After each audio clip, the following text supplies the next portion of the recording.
Bem-vindo ao podcast A Bíblia Nossa de Cada Dia, onde mergulhamos nas Escrituras Sagradas, capítulo por capítulo, para encontrar sabedoria, orientação e inspiração para nossas vidas. Juntos exploraremos as histórias, os ensinamentos e os temas profundos da Bíblia, descobrindo como a palavra de Deus pode nos transformar e nos ajudar a viver uma vida plena e significativa. Prepare-se para uma jornada de fé, conhecimento e crescimento espiritual.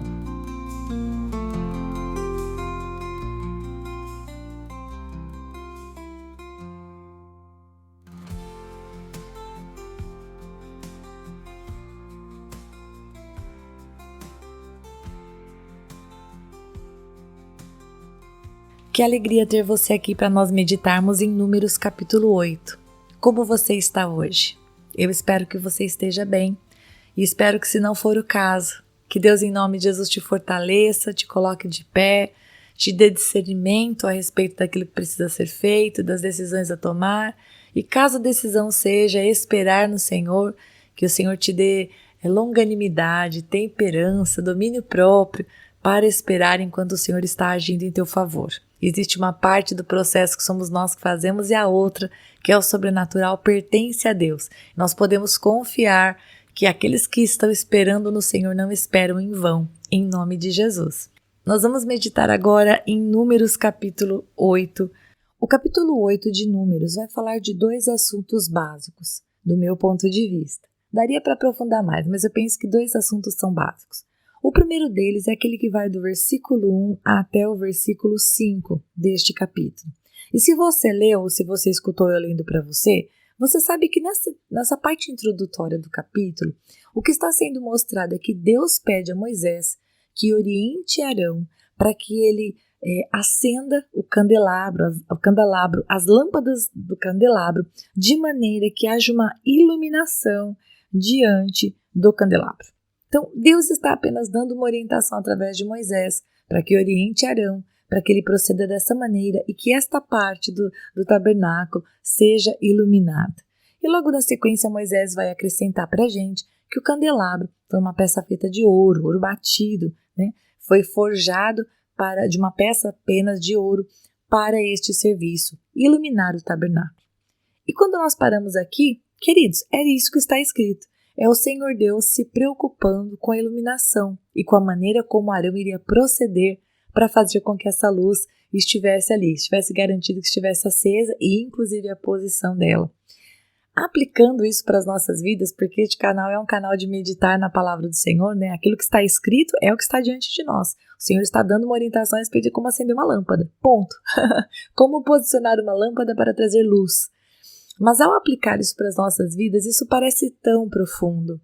Primeiro me mostra, e eu espero que você enxergue isso também, que Deus se preocupa com os detalhes.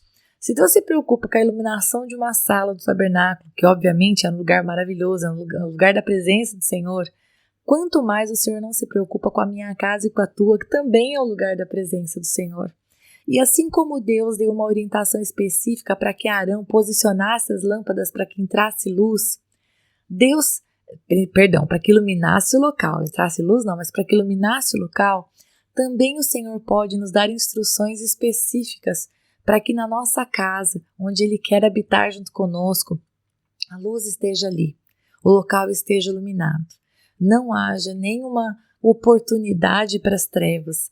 Olha que lindo nós pensarmos que Deus pode falar especificamente com cada um de nós para que a gente leve luz onde há trevas, para que a gente posicione. Ninguém vai acender uma lamparina para deixá-la escondida, vai colocar num lugar alto para iluminar tudo.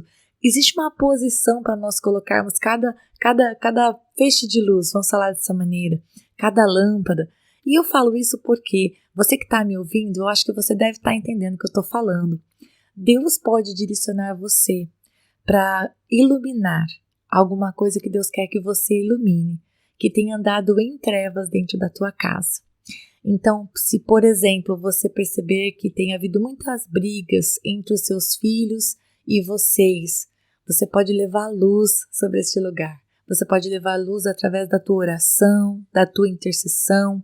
Você pode levar luz se sujeitando ao Senhor, para que com domínio próprio você não venha a gritar ferozmente, você não venha a expressar a verdade com violência, porque muitas vezes, como pais, nós falamos coisas certas, mas a gente fala com violência, a gente não está edificando, a gente está destruindo, a gente está fechando o coração dos nossos filhos. Então Deus, Ele pode nos trazer esta clareza, essa direção específica, igual Ele falou com Moisés para falar com Arão. Ele pode trazer para nós essa direção específica de como levarmos luz para alguma situação que dentro da nossa casa esteja passando aí por um período de trevas.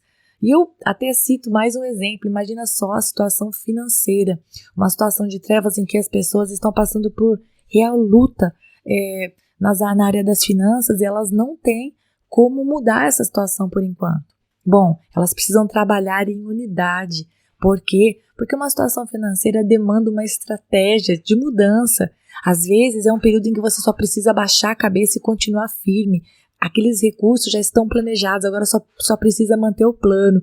Então é necessário muita unidade. Só que nós sabemos que quando a gente está passando por luta financeira é difícil. Muitas vezes nosso coração fica fechado, a gente fica triste, parece que as coisas não estão dando certo, parece que Deus não está vendo a gente. Então sabe, queridos, do mesmo jeito que Deus deu a direção para Arão, posiciona as lâmpadas do candelabro de maneira que iluminem na frente. Deus deu a ele uma direção precisa. O Senhor pode também, se você pedir, se você orar, se você quiser ouvir a voz do Senhor, Ele pode falar com você e pode te dar uma direção bem exata, bem assim, bem precisa na sua vida. E de repente esse podcast está sendo isso na sua vida hoje. Você falou para Deus, Deus, eu não sei mais o que fazer sobre isso. Eu não estou enxergando saída, eu não estou vendo um palmo na frente do meu nariz. Tá aí, Senhor posicionando a lâmpada diante de você, que é a palavra do Senhor para te mostrar o caminho. E agora, na continuação do texto, gente, do versículo 5 até o final, o Senhor vai falar da purificação, da apresentação dos levitas. Inclusive, eu já falei num outro capítulo que os levitas eles deveriam ser, na verdade, eles eram como que uma substituição, eles foram tomados no lugar dos primogênitos dos filhos de Israel. O Senhor já tinha falado isso para nós no outro capítulo. E aqui o Senhor vai falar a respeito da purificação, porque eles serviriam dos 25 aos 50 anos, como a gente viu nesse capítulo, e eles estavam para ajudar Arão e os seus filhos nesse serviço. Queridos, ser um levita era uma grande honra, não é verdade? Deus havia chamado eles para um trabalho muito especial. Eles iriam ali não realizar os sacrifícios, porque isso era, vamos dizer assim, uma responsabilidade da família de Arão, mas eles iam assistir todo o povo. A vida deles era uma entrega expiatória, vamos falar dessa maneira, pelo povo. Eles estavam sendo tomados no lugar dos filhos de Israel. Não expiatória porque eles iriam morrer, viu, gente? Mas porque eles foram tomados no lugar dos primogênitos dos filhos de Israel. E então aqui no capítulo, a gente vai ver no versículo 10 que quando os levitas fossem levados diante do Senhor, os filhos de Israel deveriam pôr as mãos sobre eles. E queridos, essa atitude de colocar as mãos significa autoridade, significa aceitar, significa concordar, né? Quando você coloca as mãos, eu não sei se você tem o hábito de fazer isso, eu tenho o hábito de fazer isso, de abençoar as minhas filhas colocando as mãos sobre elas. Muitas vezes, inúmeras vezes isso aconteceu, de meu esposo colocar a mão sobre a minha cabeça, me abençoar, orar por mim, por uma dor de cabeça. E quando ele não faz isso voluntariamente, queridos, nós somos auxiliadoras, a gente pede. Eu perdi a conta das vezes que eu disse para o meu esposo, por favor, ora por mim. Eu estou um pouco tenso, eu preciso fazer isso, eu estou ansiosa, olha, eu não estou conseguindo dormir. E ele vem, põe a mão sobre a minha cabeça e ora por mim. Então aqui, esses levitas, quando fossem levados, que é o que a gente vê no verso 10, diante dos filhos de Israel, eles colocariam a mão, então, sobre a vida dos levitas e fariam ali tudo aquilo que o texto está descrevendo. Com qual objetivo, gente?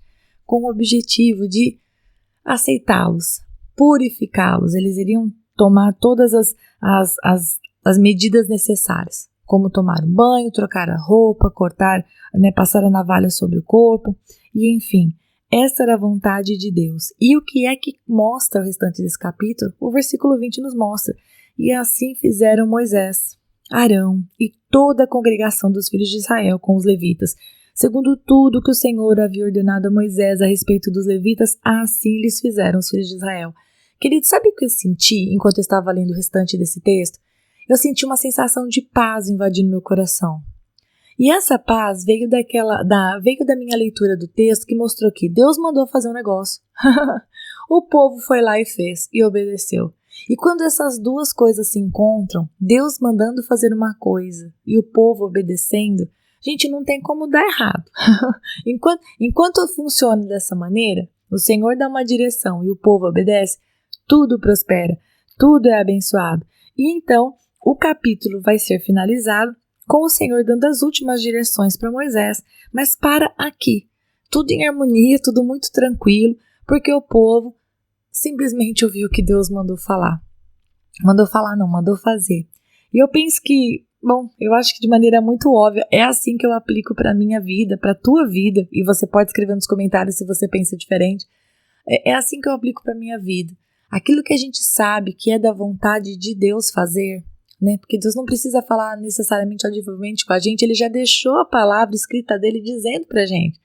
Seja honesto, honre pai e mãe, que mais? Não engane o próximo, não faça fofoca, não minta. O Senhor deixou para nós na palavra, me busque. Você vai me encontrar se você buscar, se você perseverar, a porta vai se abrir. Ou seja, Deus já falou tanta coisa pra gente, que agora, o que a gente precisa fazer?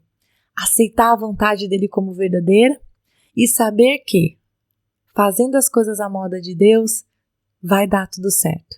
Ainda que às vezes, escute, ainda que às vezes a gente passe por algumas lutas e dificuldades, algumas perseguições e situações que nos fazem reajustar as velas. Acredite, se você está fazendo as coisas segundo a vontade de Deus, né? Se Jesus Cristo está no barco, então você pode ficar tranquilo. Você está no caminho certo, não importa as lutas.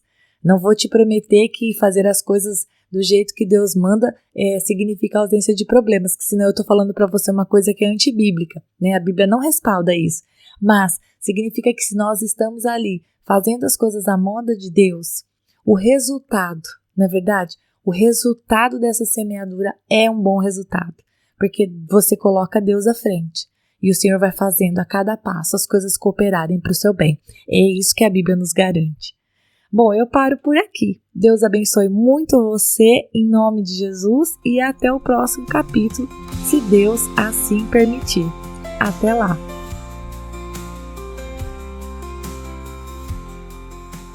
E se você ficou até agora, não vai embora não. Agora é hora de você curtir, comentar, compartilhar esta palavra, porque se ela abençoou você, ela pode abençoar outra pessoa também.